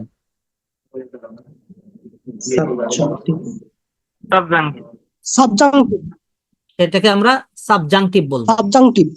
আচ্ছা, তার মানে বোঝা যাচ্ছে উপরের দুইটা সাবজাংটিভের প্যাটার্ন আসছে। এখন আমার হলো $1,000,000 কোশ্চেন যে এই যে সাবজেক্টের পরে যে এই যে ভার্ব বসছে, এই ভার্বের প্যাটার্নটা কি হবে? আমাদের এইটা হলো, এই ভার্বটা বসবে V1।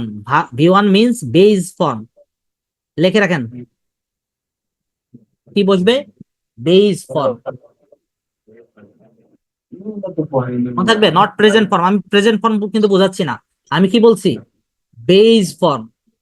আপনাদের মানে ফর ইওর কাইন্ড ইনফরমেশন, যে বেস ফর্মের সাথে এস বা ইএস যুক্ত হয় না। বেস ফর্ম মানে শুধুমাত্র বেস ফর্ম, যেমন বি ভার্ব হলো base form, have base form. আপনি এস বা ইএস ভার্বের সাথে কোনগুলো বসাতে পারবেন? প্রেজেন্ট ফর্মের সাথে এস কিংবা ইএস বসাতে পারবেন। বুঝতে পারছেন? এখন আমি প্রথমটা আসি, তার মানে এটা সাবজাংটিভ। সাবজাংটিভের পরে হির পরে কি? ফাইন্ডস বসবে। ফাইন্ডস কি বেস ফর্ম? নেভার। ফাইন্ডস কি বলেন? Present form. Present form. Find. হ্যাঁ, যেহেতু প্রেজেন্ট ফর্ম কেটে দেন, ফাউন্ড কেটে দেন, শুড ফাইন্ড কেটে দিবেন, অ্যান্সার হবে নান, কোনোটাই না। কেন? কারণ এখানে অ্যান্সার বসবে বেস ফর্ম। বেস ফর্ম মানে কি? ফাইন্ড। দেখেন, যদি ফাইন্ড অপশনে দিতাম তারপর আপনারা অ্যান্সার করতেন না, কারণ কি? হি তো থার্ড পারসন সিঙ্গুলার, সারা জীবন মুখস্থ করে আসছেন, এরপর আজ যাই হোক ফাইন্ড তো আর হবে না নাকি? হ্যাঁ। এটা হলো কোশ্চিন ট্রাপ বলা হয়। অনুরূপ ভাবে the doctor insisted that his patient কি বসবে বলেন তো? ঠিক, টেক্স না, ঠিক। Only take. বেস ফর্মের সাথে এস বা ইএস কোনো কিছু যুক্ত হবে না। আমি কি বুঝাতে পারলাম আপনাদেরকে, না বুঝেন নাই? বুঝছি স্যার। বুঝছি। টেক হবে। আচ্ছা, আমি আর একটা এক্সাম্পল দিব। আমার মনে হয় বেশি এক্সাম্পল এখানে দরকার নাই, ঠিক আছে? এখন আমাদের একটা কাজ আছে, কাজটা কি জানেন? ওই নির্দিষ্ট কোন ভার্ব আর নির্দিষ্ট কোন অ্যাডজেক্টিভ, এইটা আপনাদেরকে বুঝাই দেওয়া। আমি বুঝাই দিব, একটু টাইম দেন আমাকে। আচ্ছা, আমি আরেকটা এক্সাম্পল দিব, প্লিজ আপনারা লেখেন, সবাই লিখে ফেলেন। লেখেন, it is mandatory. It is mandatory that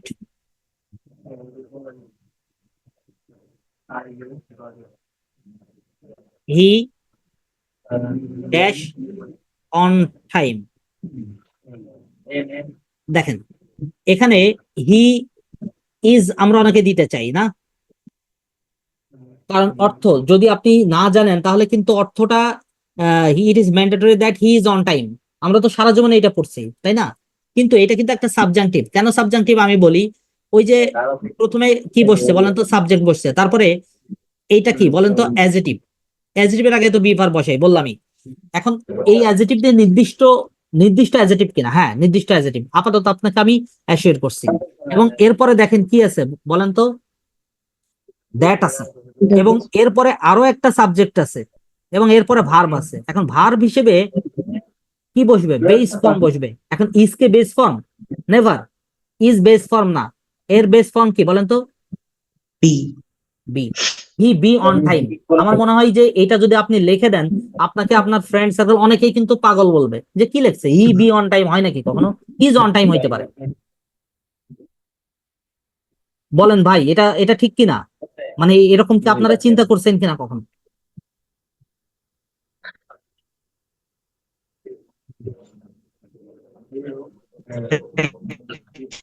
মানে এটা একটু আশ্চর্য মতো না যে আসলে হি বি অন টাইম আমরা আচ্ছা। এটা কল্পনা করি না?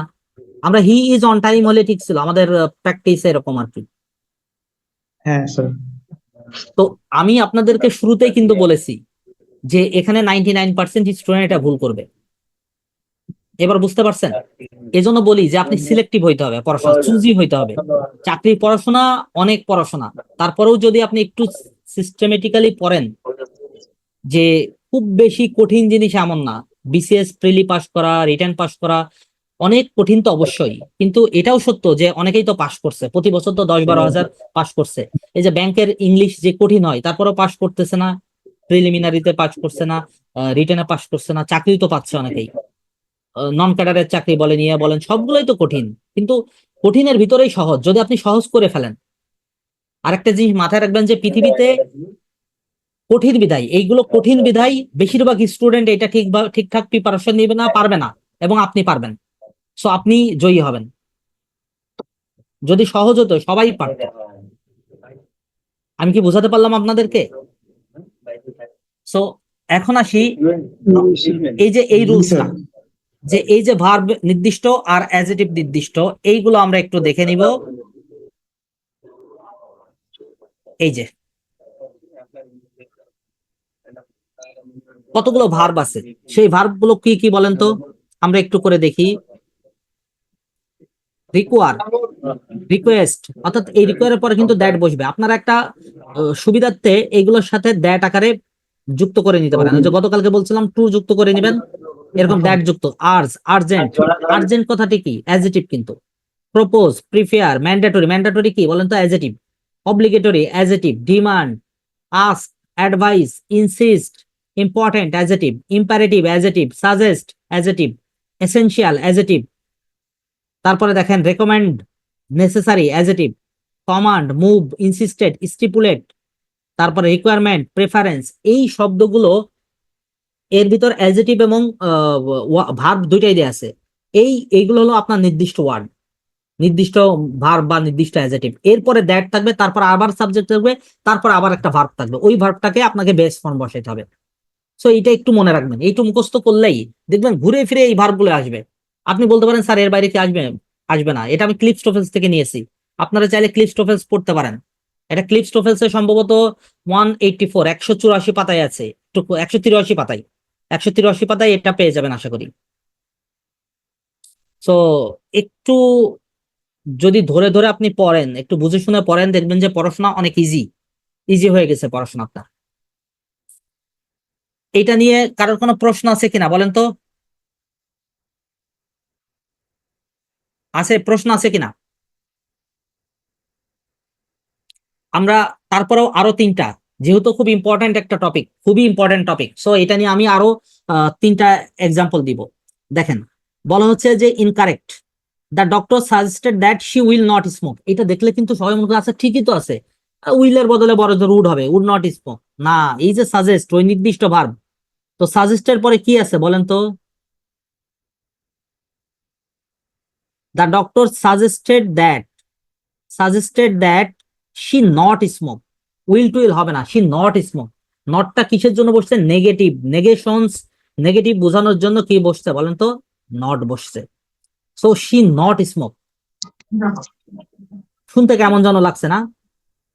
আচ্ছা এবার আসেন, যদি বলি she ignored the suggestions, she ignored the suggestion that she gets more exercise, she gets more exercise. তার মানে she ignored the suggestion that she gets হবে না। কেন হবে না? কারণ আমরা বলেছিলাম সাবজাংটিভের ক্ষেত্রে আপনি প্রেজেন্ট ফর্ম ইউজ করতে পারবেন না, আপনাকে বেস ফর্ম ইউজ করতে হবে। তাহলে বেস ফর্ম গেট। আমার কথা কি বুঝতে পারছেন? জি। আচ্ছা,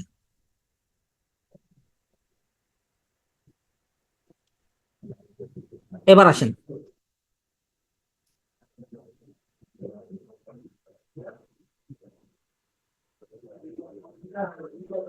এই এই চারটা আমার নোটসে থাকবে, সমস্যা নেই, এটা লেখা লেখা লাগবে না, জাস্ট একটু দেখেন।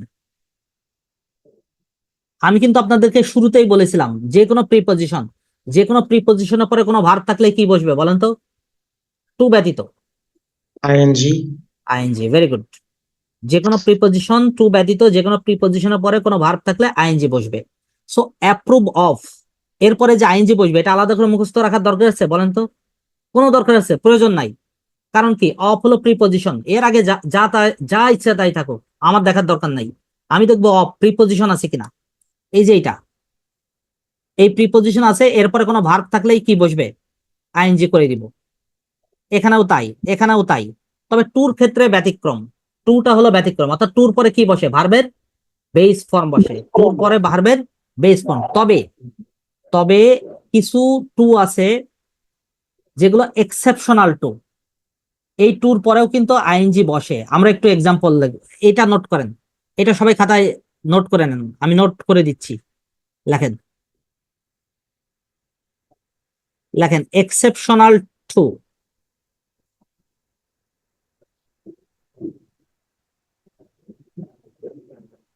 দেখেন এক্সেপশনাল টু তার মানে কি? কতগুলো টু আছে যেগুলো এক্সেপশনাল, এরপরে ভার্বের কোন ফর্ম বসে বলেন তো? আইএনজি বসে। যেমন আমরা একটু লিখি, আমরা একবারে নোট করে ফেলবো, আমি যেভাবে লিখবো আপনারা ঠিক সেইভাবে লিখবেন। বি ইউজ টু, লেখেন গেট ইউজড টু, তারপরে লেখেন উইথ এ ভিউ টু, তারপরে দেখেন look forward to, look forward to, come forward two,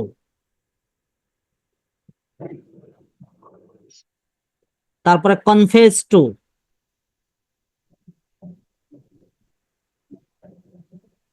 addicted to, mission two.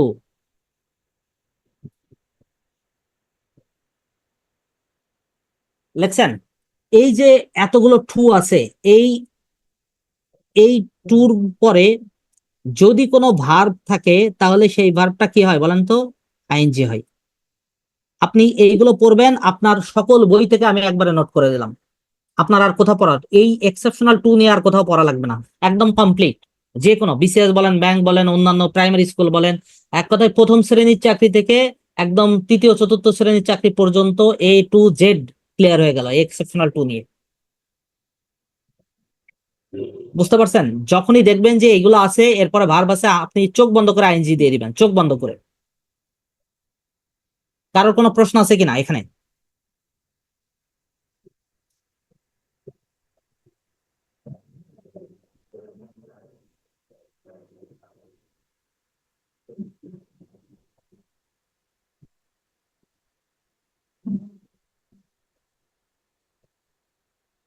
কারোর প্রশ্ন আছে এখানে? আচ্ছা, তার মানে আচ্ছা, শোনেন, কোনো কিছু বুঝতে না পারলে অবশ্যই জিজ্ঞাসা করবেন। কারণ দেখেন, আমি ইংলিশ সিলেবাসটা তো আসলে বিশাল সিলেবাস, এবং এটা আপনাকে বারবার রিভিশনের মধ্যে থাকতে হবে। তো সেক্ষেত্রে অনেক সময় হইতে পারে হয়তো আমি একটু দ্রুত পড়ায় চলে যাচ্ছি, তো যেখানে প্রয়োজন আপনারা বুঝতে পারেন নাই ওখানে আমাকে থামাবেন। ভ্যালিড কোশ্চেনের জন্য আমি 1000 বার থামবো, অসুবিধা নেই। ঠিক আছে? আবার কিছু জিনিস দেখবেন যে আমি আপনাকে অত বেশি এমনি রিডিং পড়ায় চলে যাচ্ছি, অত বেশি গুরুত্ব দেওয়াচ্ছি না, বুঝবেন যে ওখানে অত কিছু গুরুত্ব দেওয়ার কিছু নাই, এতটুকু ট্রাস্ট আপনি করতে পারেন।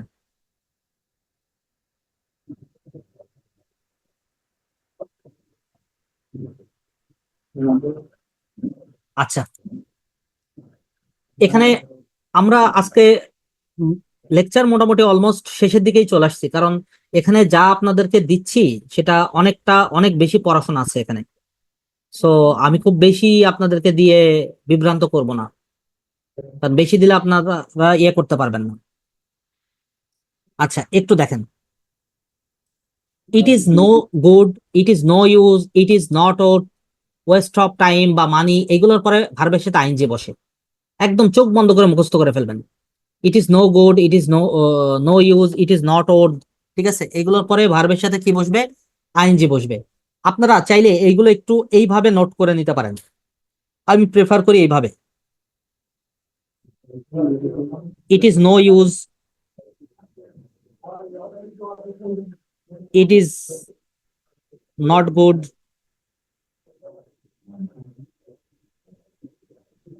ইট ইজ নট ওড। এইগুলোর পরে যদি কোনো ভার্ব থাকে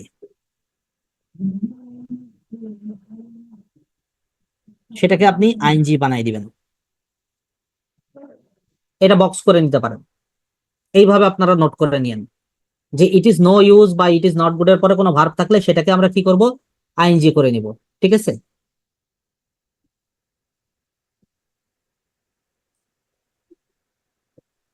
এখানে যেগুলো আছে সেগুলো আমরা নেক্সট দিন করব।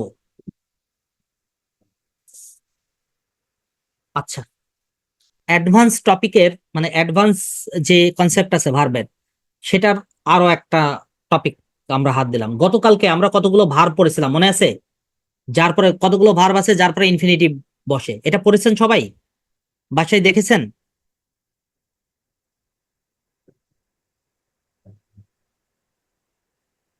গতকালকে যে আমরা যে টপিকটা পড়েছি এইটা কি মনে আছে অন্তত? একটু বলবেন কেউ?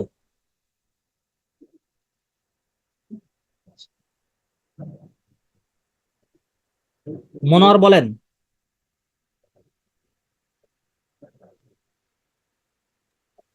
স্যার, জি বলেন।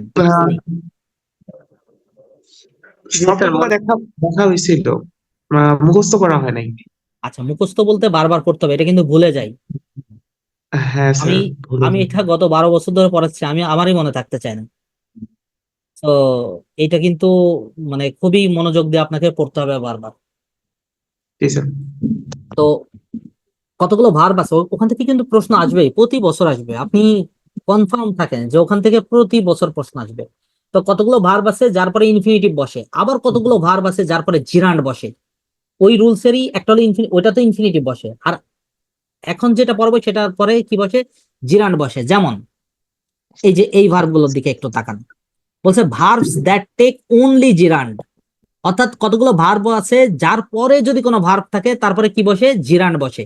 যেমন acknowledge, avoid, defer, dislike, excuse, go, mention, omit, quit, regret, understand, admit, appreciate, delay, deny, resist, recall, remind, can not help, could not help, ঠিক আছে? মিস, পোস্টপোন, ঠিক আছে? প্রিভেন্ট, রিজিউম, রিস্ক, ঠিক আছে? এগুলোর পরে কি বসে? ভার্বের সাথে আইএনজি বসে। দেখেন এখানে একটু বেশি দেয়া আছে, মানে আমি ক্লিপস্টোফেলস, ব্যারনস্টোফেলস, অন্যান্য বই টই মিলায়ে বিগত বছরের মিলায়ে আমি এক জায়গায় করে দিয়েছি। বাট আপনি যদি আরো একটু কম পড়তে চান তাহলে ক্লিপস্টোফেলস এর 84 পাতা, ক্লিপস্টোফেলস এর 84, কেউ ক্লিপস্টোফেলস থাকলে দেখে নিতে পারেন। 84 পেজের প্রথম কলামে আছে কতগুলো ভার্ব আছে যার পরে ইনফিনিটিভ বসে, আর সেকেন্ড কলামে আছে কতগুলো ভার্ব আছে যার পরে কি বসে? জিরান্ড বসে। বুঝতে পারছেন বিষয়টা?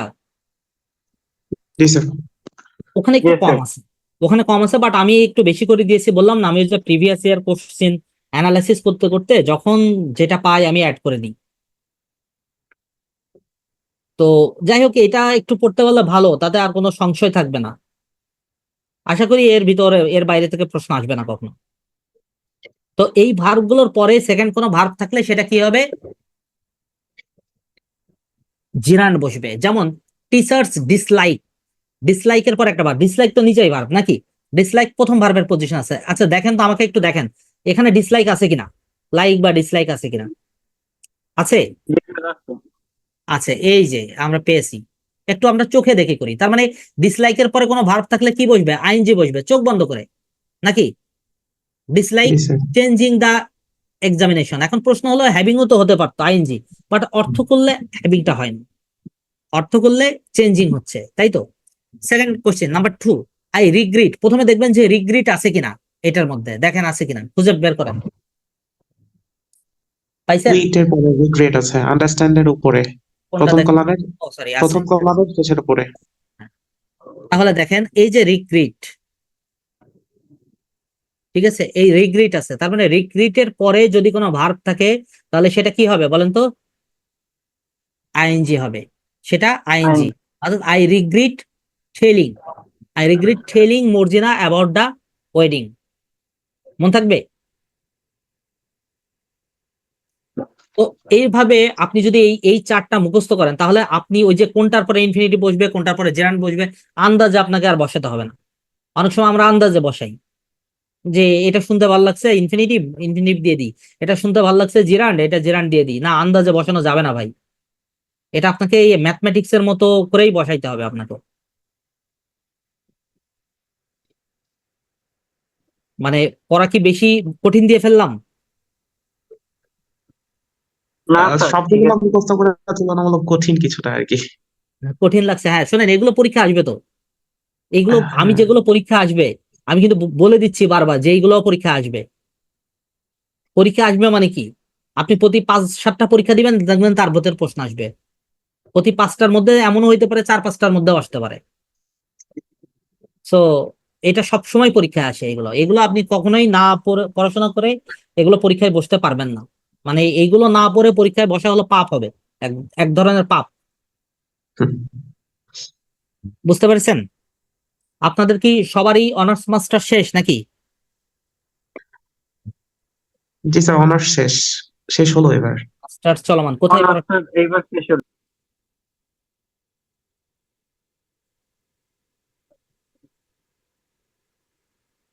অনার্স কোথা থেকে পড়ছেন মনোয়ার? স্যার আমি ঠাকুরগাঁও সরকারি থেকে, সরকারি বাসা কলেজ। কি হোম ডিস্ট্রিক্ট ঠাকুরগাঁওতেই? হ্যাঁ। আচ্ছা। তো এখন বিষয়টা হলো যে আমরা তো সবাই অনার্স বা মাস্টার শেষ করে চাকরির প্রিপারেশন যখন নেই, তখন দেখবেন যে আপনাকে এই বিষয়টা বুঝতে হবে যে আমরা যে এসএসসি, ইন্টারমিডিয়েট বা অ্যাডমিশন টেস্ট যে স্ট্যান্ডার্ডে পড়াশোনা করছি, চাকরির পড়াশোনা তো তার থেকে অনেক বেশি স্ট্যান্ডার্ড, এটা তো মানতেই হবে আপনাকে, তাই না? তো প্রিপারেশনটা হইতে হবে আপনাকে স্ট্যান্ডার্ডের মতো। এখানে দেখেন আপনি what ever Thakurgaon, what ever Dhaka, what ever Chittagong, কোথা থেকে পড়াশোনা করছেন বা কোথায় আছেন, এটা কিন্তু ম্যাটার করে না। ম্যাটার করে পরীক্ষার ওই 2 ঘন্টাটা, পরীক্ষার ওই সময়টা, এক্সাম টাইমে আপনি ঠিক কতটুকু। আর এক্সাম টাইম আপনি তখনই ভালো করবেন যখন আপনার এক্সাম টাইমের মানে পূর্বে প্রিপারেশনটা যেভাবে থাকবে আপনি ঠিক ওইটাই আপনাকে রিফ্লেক্ট করবে। অর্থাৎ এখন যদি ভালো করে প্রিপারেশন নেন দেখবেন যে এক্সাম টাইমে আপনার আপনার জন্য কাজটা অনেক সহজ হয়ে গেছে। বুঝতে পারছেন ব্যাপারটা? এই জন্য যা যা বলছি সেইভাবে আপনারা পড়াশোনা করেন, একটু গাইডলাইন অনুসারে পড়াশোনা করে নিয়ে করেন, দেখবেন যে যখন চাকরির পরীক্ষা দিতে থাকবেন তখন আপনার জন্য অনেক কাজই খুব সহজ হয়ে যাবে। এক মিনিট, আমি একটু, তো বুঝতে পারছেন আমার কথাটা সবাই? জি স্যার। তাহলে ঠিক আছে। হ্যাঁ আপনারা ঠিক আছে, আপনারা ইয়ে করেন। আর শোনা, নোটস বলতে ওই যে যে 3টা নোটস দিয়েছি, ওই 3টা নোটস এর ভিতরেই কিন্তু কাভার করছে এগুলা, এই পড়াশোনাগুলো আমি অ্যাডভান্স দিয়ে দিয়েছি। আমরা ভার্বের পর আরো একটা ক্লাস নিব, এই উইকে তো আর ক্লাস নাই, নেক্সট উইকে একটা ক্লাস নিব, তাহলে আমাদের ভার্ব শেষ হয়ে যাবে। দেন আমি আপনাদেরকে এক্সাম নিব, এক্সাম টাইম দিয়ে দিব এই পুরো ভার্বের উপরে। বুঝতে পারছেন ব্যাপারটা? সো একটু ভালো করে পড়াশোনা করেন। নেক্সট ক্লাসে আমরা মূলত অ্যাডভান্স লেভেল, বেসিক লেভেল আর বেশি পড়বো না, অ্যাডভান্স লেভেলে পড়াশোনা করব। কারোর কোনো প্রশ্ন থাকলে ওই প্রশ্নগুলো সলভ করব নেক্সট ক্লাসে। ঠিক আছে? তো ওকে আল্লাহ স্যার। হাফেজ, সবাই ভালো থাকবেন।